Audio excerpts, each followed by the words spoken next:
नमस्कार। बहुत ही सुंदर सा प्यारा सा भसुर के गाड़ी गीत लेके आयल बनी जा, देखी जा, सुनी जा, एंजॉय करी जा। हमरा माड़ावा में कैला बदनामी लगा के ओठा लाली भसुर जी। हमरा माड़ावा में कैला बदनामी लगा के ओठा लाली भसुर जी।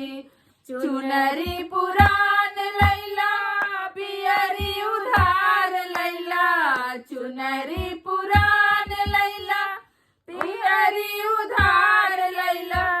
तू ता लेके अइला खाली सिंगरदानी लगा के ओठा लाली भसुर जी। तू ता लेके अइला खाली सिंगरदानी लगा के ओठा लाली भसुर जी।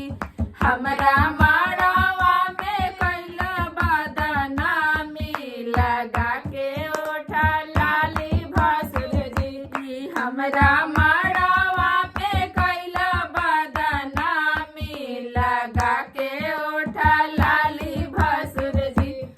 झुमका पुरान लैला टिकावा उधार लैला, झुमका पुरान लैला टिकावा उधार लैला। इताहारा वाला गेला जैसे चानी लगा के ओठा लाली भसुर जी।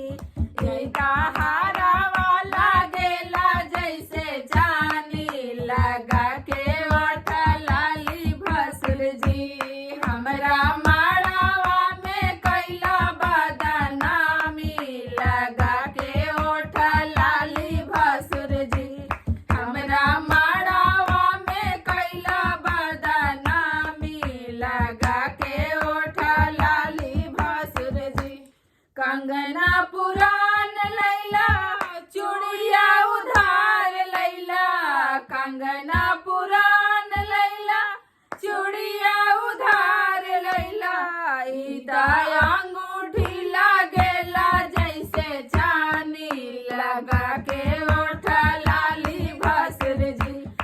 इता अंगूठी लागेला जैसे चानी लगा के ओठा लाली भसुर जी।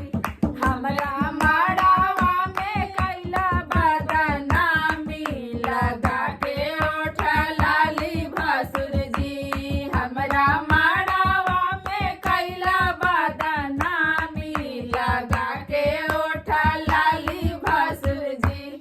धन्यवाद। गाना अच्छा लगे तो वीडियो के शेयर करी जा, लाइक करी जा, नया बनी जा चैनल पर तो सब्सक्राइब जरूर कर दीजिए। फेसबुक पेज के भी फॉलो करी जा।